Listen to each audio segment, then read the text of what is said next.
ഗുരുവായൂരിലെ കടുകിൻ ചെമ്പിന്നുള്ള കാശുമോഷണം.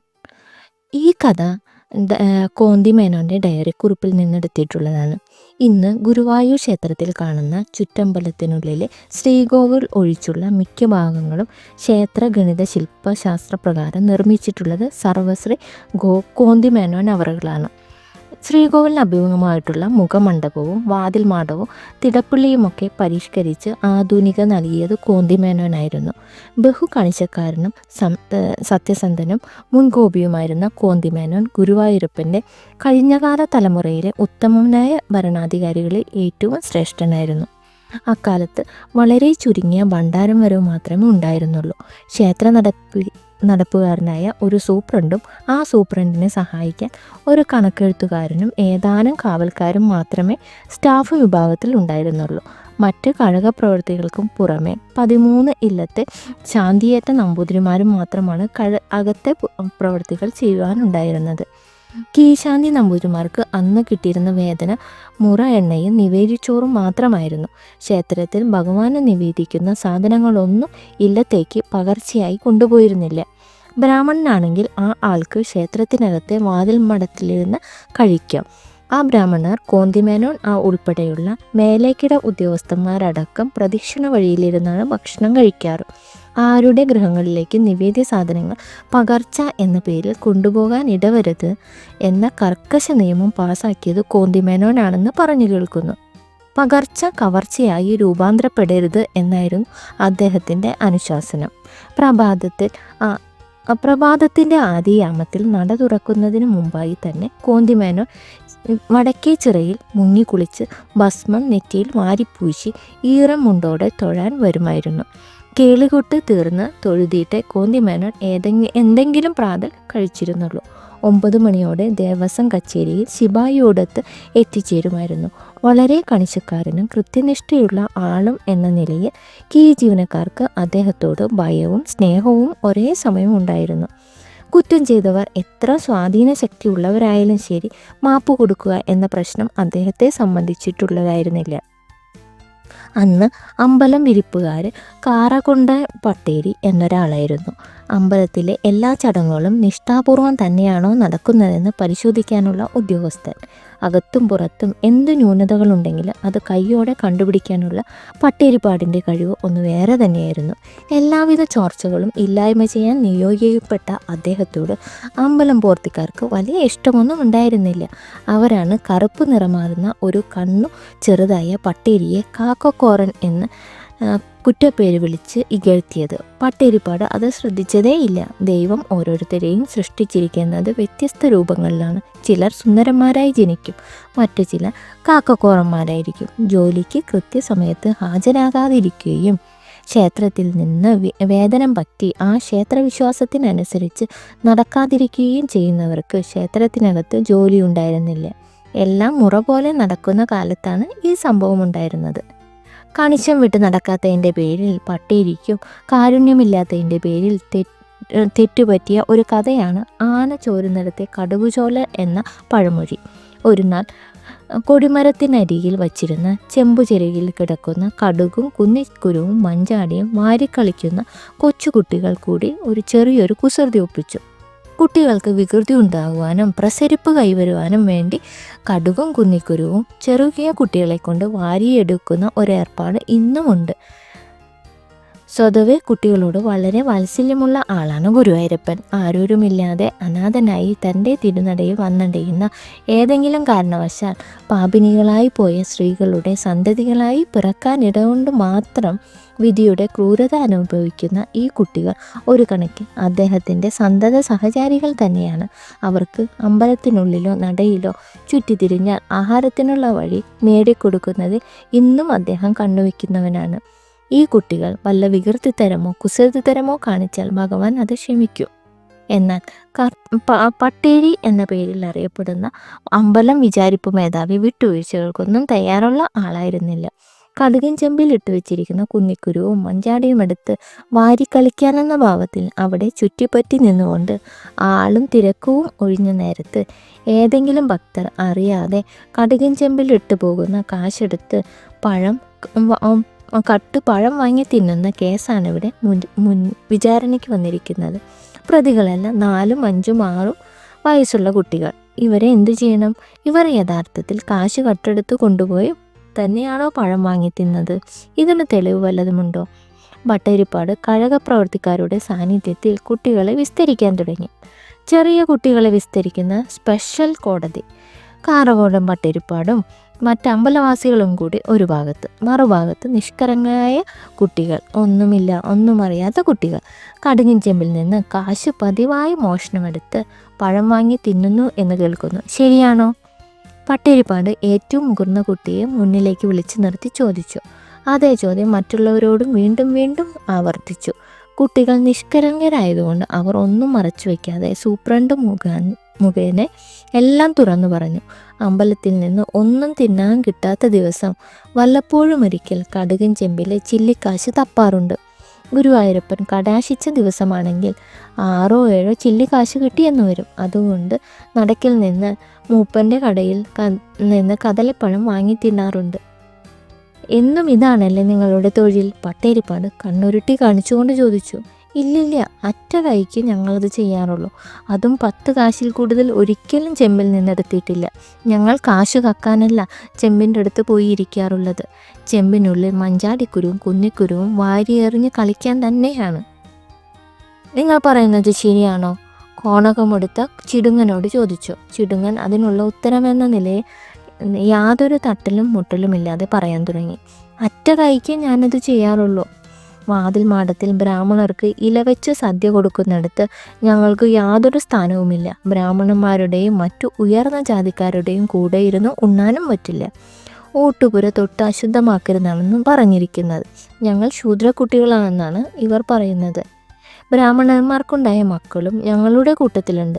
എന്നിട്ടും പ്രദക്ഷിണ വഴിയിലിരുത്തിയാണ് അന്നം തരാറ്. 3 ദിവസമായി അതുമില്ല. ഞങ്ങൾ തനി പട്ടിണിയിലാണ്. അമ്പലക്കിണറ്റിലെ തീർത്ഥം കോരി കുടിക്കാൻ നിവർത്തിയില്ല. തൊട്ടാൽ അശുദ്ധമാകും. തൊണ്ട വരണ്ടു, വയറും വരണ്ടു.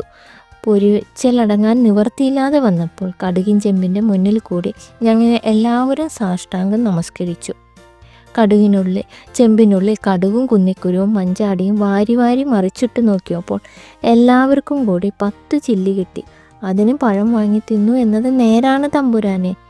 ആ ചെറിയ കുട്ടി തേങ്ങലോടെ പറഞ്ഞു. കവിളിൽ കൂടി കണ്ണുനീർ ചാലൊഴുകി. കണിച്ചക്കാരനും കർക്കശ മനസ്സുമായ കാറക്കോണ്ടൻ തിരുമേനിയുടെ ഉള്ളു കനിഞ്ഞില്ല. കോന്തിമേനോൻ കാരണക്കാരുടെ ഭരണകാലമാണ്. കളവാണെന്നറിഞ്ഞ് ബോധ്യപ്പെട്ട കൈയോടെ പിടിച്ചു കെട്ടി ശിക്ഷിക്കുന്ന ആളാണ്. കുറ്റം ചെയ്തവരെ വെറുതെ വിട്ട ചിലപ്പോൾ സമാധാനം പറയേണ്ടി വരും. തന്നോട് തന്നെ ഒരു വിശദീകരണം നൽകാൻ പറഞ്ഞുകൂടാന്നില്ല. നിയമത്തിൻ്റെ മുന്നിലും സത്യത്തിൻ്റെ മുന്നിലും എല്ലാവരും സമന്മാരാണ് എന്നാണ് പറയാനുള്ളത്. ഭട്ടതിരിപ്പാട് വിധി പ്രസ്താവിച്ചു.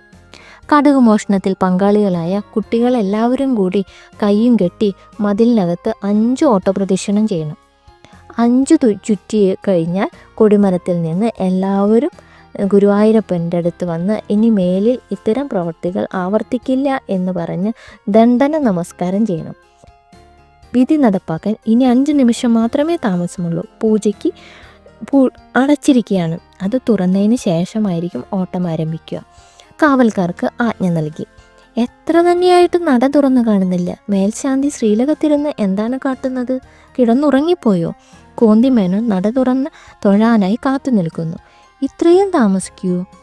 അകത്ത് കടന്നിട്ട് 1.5 മണിക്കൂറായി. ശ്രീലകത്തിരുന്ന് ആൾ സിദ്ധി കൂടിപ്പോയോ? ക്ഷമയറ്റപ്പോൾ ഒരു ക്രോധം വന്നുകൂടി ഭട്ടതിരിപ്പാടിന്. നട തുറക്കുന്നത് വരെ ക്ഷമിക്കണമെന്നില്ല. ഓട്ടം ആരംഭിക്കാം. ഭട്ടതിരിപ്പാട് കാവൽക്കാരെ വിളിച്ചു പറഞ്ഞു.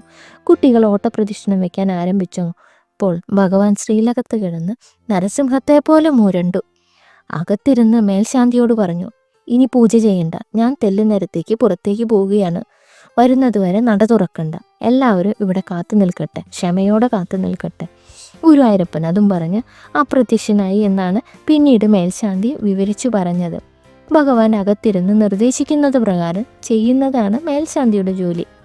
മേൽശാന്തി അതുകൊണ്ട് തന്നെ പുറത്തു വന്ന് തൊഴാൻ നിൽക്കുന്ന സർവാധികാരിയുടെ കാര്യം മറന്നു.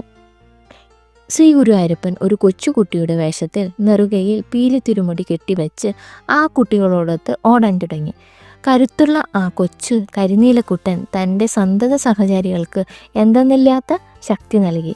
കുട്ടികൾ യാതൊരു തളർച്ചയും പതർച്ചയുമില്ലാതെ പലചക്രം പോലെയാണ് ചുറ്റിത്തിരിയുന്നത്. അവർ വിയർത്തിരുന്നു. പീലിത്തിരുമുടി കെട്ടിയ കരിമാടിക്കുട്ടനും വിയർത്തൊലിച്ച് തളർന്നിട്ടുണ്ട്.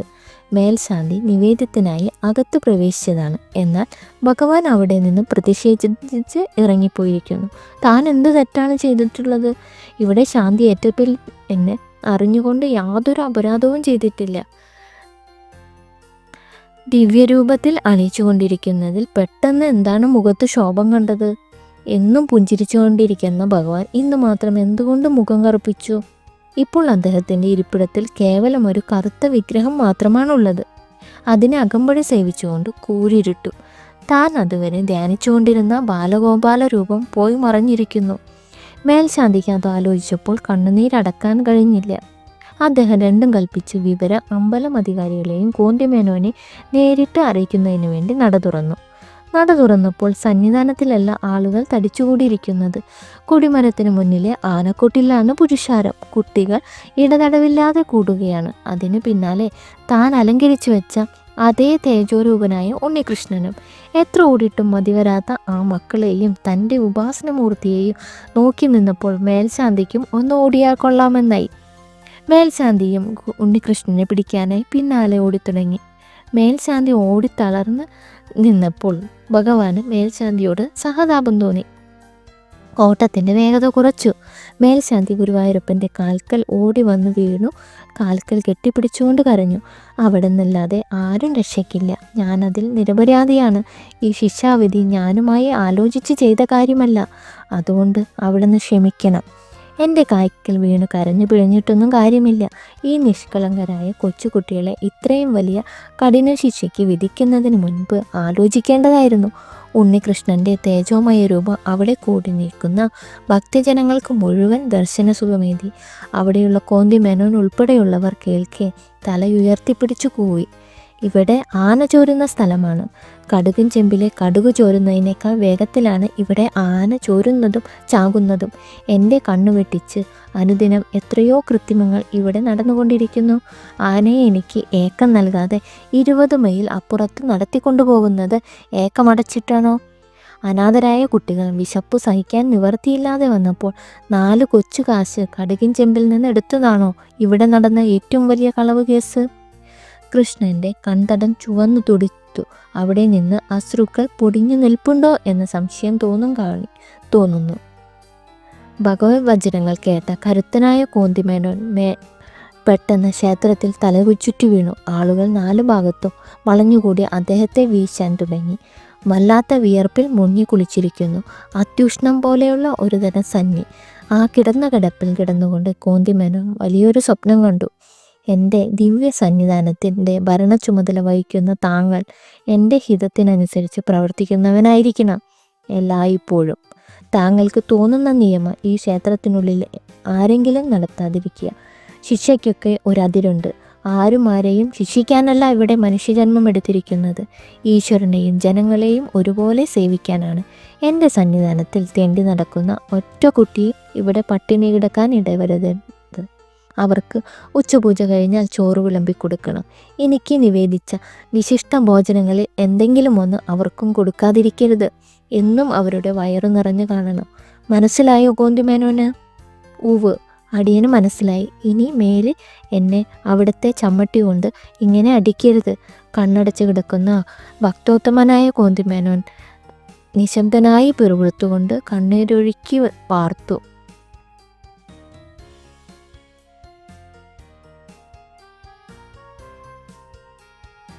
ഭഗവാനും മേൽശാന്തിയും കൂടി ശ്രീലകത്ത് തിരിച്ചെത്തി. കുട്ടികൾ അവരവരുടെ വഴിക്ക് ഒന്നും അറിയാത്ത പോലെ പാഞ്ഞുപോയി. കോന്തിമേനോൻ്റെ കാര്യക്കാർ കൂടുതൽ തൻ്റെ ഇടത്തോടെ ആ കിടന്ന കിടപ്പിൽ മെല്ലെ മെല്ലെയായി എഴുന്നേറ്റു. ഭഗവാനും മേൽശാന്തിയും കൂടി ശ്രീലകത്ത് തിരിച്ചെത്തി. കുട്ടികൾ അവരവരുടെ വഴിക്ക് ഒന്നും അറിയാത്തവരെ പോലെ പാഞ്ഞുപോയി. കോന്തിമേനോൻ കൂടുതൽ തൻ്റെ ഇടത്തോടെ ആ കിടന്ന കിടപ്പിൽ കിടന്ന് മെല്ലെ മെല്ലെയായി എഴുന്നേറ്റു. കൊടിമരത്തിന് അഭിമുഖമായി സമസ്ത അപരാധങ്ങൾക്കും മാപ്പിരുന്നുകൊണ്ട് അദ്ദേഹം ദീർഘ നമസ്കാരം ചെയ്തു. അദ്ദേഹം ഗുരുവായൂർ ദേവസ്വത്തിൽ ഉദ്യോഗത്തിലിരുന്ന് പിരിഞ്ഞു പോകുന്നതുവരെ ഗുരുവായൂർ ക്ഷേത്ര മതിൽക്കെട്ടിന് അകത്തും പുറത്തും തിരിഞ്ഞു നടക്കുന്ന കുട്ടികളെ വിളിച്ച് ക്ഷേത്രത്തിലെ ഉച്ചപൂജ കഴിഞ്ഞാൽ കിഴക്കേ നടക്കേ 2 വരിയായി ഇരുത്തി ചോറ് കൊടുക്കുമായിരുന്നു. ആ ചോറ് കൊടുക്കുന്നതിന് മേൽനോട്ടവും അദ്ദേഹം തന്നെ ഏറ്റെടുത്തു. ഉച്ചപൂജ കഴിഞ്ഞ് ഭഗവാൻ സന്തുഷ്ടനായിരിക്കുമ്പോൾ തൻ്റെ സന്നിധാനത്ത് വെച്ച് കൊടുക്കുന്ന ഈ ദരിദ്രപൂജ കണ്ട് സന്തോഷാശ്രുക്കൾ പൊടിക്കുമെന്ന് വിശ്വസിക്കപ്പെട്ടിരുന്നു. പിന്നീട് വന്ന ഏതാനും സാമൂതിരിമാരുടെ ഭരണകാലത്തും ഈ പതിവ് തുടർന്നു പോന്നിരുന്നു. പിന്നെ ഇത് മുടങ്ങി. ദരിദ്രനാരായണ സേവയിൽ ഗുരുവായൂരപ്പൻ എപ്പോഴും സന്തുഷ്ടനാണ്. നല്ല കാര്യങ്ങൾ ചെയ്യുന്നവരുടെ പക്ഷത്താണ് എപ്പോഴും അദ്ദേഹം നിൽക്കുക. ആന ചോരുന്നിടത്തെ കടുക് ചോരൽ വളരെയേറെ വായ്മൊഴികളിലൂടെ പ്രചാരം സിദ്ധിച്ച ഒരു കഥയാണ്.